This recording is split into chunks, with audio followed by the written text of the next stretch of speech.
देश दुनिया की कुछ ताज़ा तरीन खबरें लेकर एक बार फिर आपके सामने हाजिर हूं।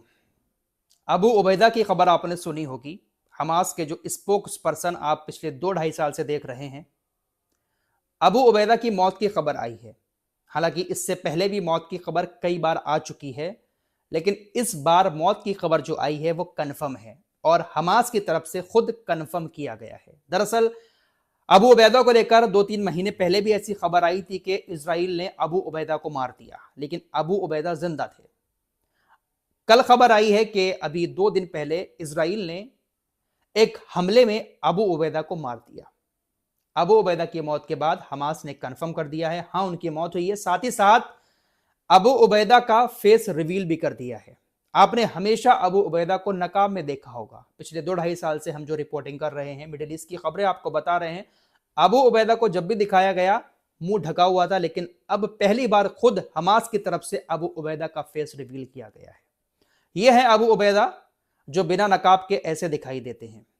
एक ये फोटो उनका सोशल मीडिया पर वायरल हुआ और इसको लेकर कहा गया कि ये हमास ने खुद शेयर किया है। और एक ये फोटो, ये दोनों फोटो अबू उबैदा के अब सामने आए हैं जो असली फोटो हैं। फिलहाल मौत की खबर कंफर्म कर दी गई है हमास की तरफ से। अबू उबैदा हमास के सबसे पॉपुलर नेता रहे हैं। जो भी बयान देना होता था यही सामने आकर बयान देते थे और इनके बयान को फिर टीवी पर दिखाया जाता था, मस्जिदों में लाउड स्पीकर में गाजा के अंदर सुनाया जाता था और भी कुछ देशों में लाउड स्पीकर पर इनके बयान सुनाए जाते थे। फिलहाल इनकी मौत की खबर अब कंफर्म कर दी है हमास ने।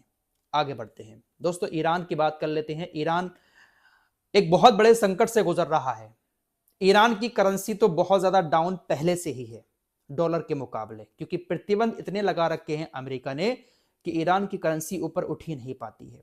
अब ईरान के अंदर एक और बवाल हो गया है। महंगाई दर 42% से ऊपर चली गई है। ईरानी रियाल की कीमत अमेरिकी डॉलर के मुकाबले रिकॉर्ड निचले स्तर पर पहुंच गई है, जिसकी वजह से 42.2% की महंगाई दर बढ़ गई है। महंगाई दर बढ़ने की वजह से जो खाने पीने की चीजें हैं ईरान के अंदर वो तकरीबन 72% महंगी हो चुकी हैं। ईरान का जो रियाल है वो पिछले 3 साल से लुढ़क रहा है और महंगाई दर पिछले 3 साल से बढ़ रही है। और पिछले 3 सालों से ही ईरान के अंदर हल्का फुल्का प्रोटेस्ट भी होता है, लेकिन इस बार जो प्रोटेस्ट हो रहा है ईरान की सरकार के खिलाफ वो बहुत बड़े पैमाने पर है। ईरान की राजधानी तेहरान के ग्रैंड बाजार से शुरू हुआ सरकार विरोधी प्रदर्शन अब मशहद, इस्फहान, शिराज, हमदान, ये बड़े बड़े ईरान के शहर हैं, इन शहरों समेत कई शहरों में फैल चुका है। लोग उतरकर सड़कों पर महंगाई के खिलाफ प्रदर्शन कर रहे हैं। हालांकि ऐसा नहीं है कि सरकार के खिलाफ प्रदर्शन हो रहे हैं, सरकार गलत है, लेकिन जो महंगाई बढ़ी है उसके खिलाफ बहुत बड़े पैमाने पर प्रदर्शन ईरान के अंदर हो रहे हैं। ईरानी रियाल का हाल कैसा हो चुका है, कितना सस्ता हो चुका है ईरानी रियाल, इसका अंदाजा आप इसी से लगा सकते हैं कि भारत का 1 रुपया और ईरान के 468 रुपए। अब डॉलर के मुकाबले बात करें तो $1 की कीमत ईरान के अंदर ईरानी रियाल में 42,120 रुपए होती है। जी हां, एक अमेरिकी डॉलर की कीमत ईरान के अंदर 42,120 रियाल होती है, जिसकी वजह से महंगाई बहुत ज्यादा बढ़ चुकी है। और यह महंगाई इसलिए है क्योंकि अमेरिका लगातार प्रतिबंध लगाता रहता है ईरान के ऊपर, इस वजह से यह हाल ईरान के अंदर हो रहा है। फिलहाल ईरान अपना पैसा जो है वो अपने डिफेंस सिस्टम में लगा रहा है। ईरान हथियार बढ़ाकर अपनी ताकत को मजबूत कर रहा है, लेकिन ईरान के अंदर जो महंगाई है वो बहुत ज्यादा बढ़ती जा रही है। हमारे यहां पर भी डॉलर के मुकाबले रुपया कमजोर होता जा रहा है, 90 रुपए तक पहुंच गया था। तो जितना रुपया कमजोर होगा डॉलर के मुकाबले, महंगाई उतनी ज्यादा बढ़ेगी। ईरान का एग्जाम्पल हमारे सामने है। ईरान की करेंसी डॉलर के मुकाबले लुढ़की तो वहां पर महंगाई बहुत ज्यादा बढ़ गई, महंगाई दर। और हमारे यहां पर भी अगर और ज्यादा रुपया गिरता है, डॉलर ऊपर जाता है, तो महंगाई कहीं ना कहीं बढ़ेगी। फिलहाल आगे बढ़ते हैं। उधर डोनाल्ड ट्रंप ने ईरान को एक बार फिर से धमकी दे दी है। दरअसल मिडिल ईस्ट के अंदर अमेरिका के जो ठिकाने हैं उन ठिकानों पर कई सारे संगठनों के हमले हो रहे हैं। सीरिया के अंदर भी हमला हुआ था, कुछ लोग मारे भी गए थे। अमेरिकी ठिकानों को मिडिल ईस्ट में कुछ संगठन निशाना बना रहे हैं और अमेरिका ये कह रहा है कि ये जो संगठन हमारे ऊपर हमला कर रहे हैं ये ईरान से जुड़े संगठन हैं। लिहाजा डोनाल्ड ट्रंप ने ईरान को चेतावनी दे दी है कि अगर हमारे ऊपर हमले बंद नहीं होते हैं मिडिल ईस्ट के अंदर, तो फिर हम आपके ऊपर जवाबी कार्रवाई करेंगे। आप हमसे कहते हैं कि ये जो संगठन अमेरिका के ऊपर हमले कर रहे हैं ये हमारे संगठन नहीं है, अगर हमारे ऊपर हमले होते रहे तो जवाबी हमला हम आपके ऊपर करेंगे। इस तरह की बात जब कही तो पुतिन बीच में आ गए और पुतिन ने फिर संयम बरतने की बात कही है। पुतिन ने कहा कि भैया संयम बरतो, क्योंकि पुतिन की सेना भी है मिडिल ईस्ट के अंदर। फिलहाल पुतिन के घर पर ही हमला हो गया रूस के अंदर, यूक्रेन ने हमला किया और पुतिन के घर पर हमला हुआ।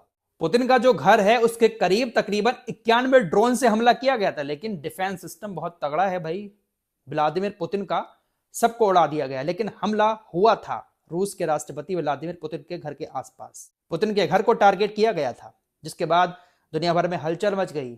सबने इस हमले की निंदा भी की है। डोनाल्ड ट्रंप भी सामने आ गए। एक तरफ शांति कायम करने की बातें कर रहे हैं डोनाल्ड ट्रंप, यूक्रेन के राष्ट्रपति को मना रहे हैं, वहीं यूक्रेन के राष्ट्रपति ने व्लादिमीर पुतिन के घर पर हमला करके इस शांति वाली योजना को पूरी तरह से तहस नहस कर दिया। ट्रंप ने हमास को भी धमकी दी है कि आप हथियार रख दो, हथियार डालकर यहां से निकल जाओ, वरना हम आपको तबाह कर देंगे। साथ ही साथ ईरान को एक ये भी धमकी दी है ट्रंप ने कि आप अपने परमाणु प्रोग्राम को बंद कर दो, वरना हम आपको बहुत बुरा इसका अंजाम देंगे। दोस्तों, मिडिल ईस्ट में तो इन लोगों ने एक अलग ही तरह का मामला बना रखा है। अमेरिका, इजराइल और रूस जैसे देश मिडिल ईस्ट में आकर मिडिल ईस्ट के देशों को आपस में ही लड़ा रहे हैं। अब खबर आ रही है कि सऊदी अरब और यूएई आपस में लड़ गए हैं। दरअसल यूएई के कुछ जहाजों पर, 2 जहाजों पर यमन के अंदर सऊदी अरब ने हमला कर दिया। सऊदी अरब के विदेश मंत्रालय की तरफ से कहा गया कि हमने जिन जहाजों पर हमला किया है वो जहाज यूएई से हथियार भर के यमन के बंदरगाहों पर पहुंचे थे और वहां पर हथियार उतारे गए थे। 2 जहाज यमन की मुकल्ला बंदरगाह पर हथियार लेकर पहुंचे थे। हमने उन हथियारों को निशाना बनाकर हमला किया है। यूएई के 2 जहाजों पर हमला हुआ सऊदी अरब की तरफ से। अब सऊदी अरब ने यह हमला क्यों किया? आप अच्छे से जानते हैं कि सऊदी अरब और यमन के बीच कैसे रिश्ते हैं। 10-12 साल की लंबी जंग में है सऊदी अरब और यमन। फिलहाल सीज फायर है, लेकिन फिर भी हमले होते रहते हैं। तो इसीलिए हथियार जब पहुंचे तो यूएई के जहाजों पर हमला कर दिया। सऊदी अरब आरोप लगा रहा है कि यूएई जो है वो हथियारों से मदद कर रहा है यमन की। सऊदी अरब ने यूएई को कड़ी चेतावनी दे दी है कि अगर उसकी सुरक्षा को कोई भी खतरा हुआ तो वो इस तरह की कार्रवाई करने से फिर पीछे नहीं हटेगा।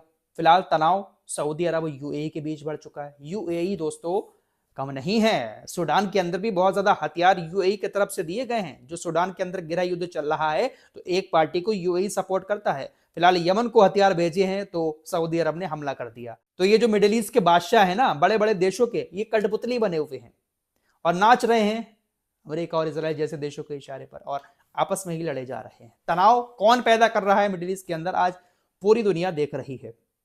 फिलहाल इन सारी चीजों को लेकर आप लोगों का क्या कहना है कमेंट बॉक्स में जरूर बताएं। कुछ और खबरों के साथ फिर हाजिर होऊंगा। अपना ख्याल रखिएगा। अल्लाह हाफिज।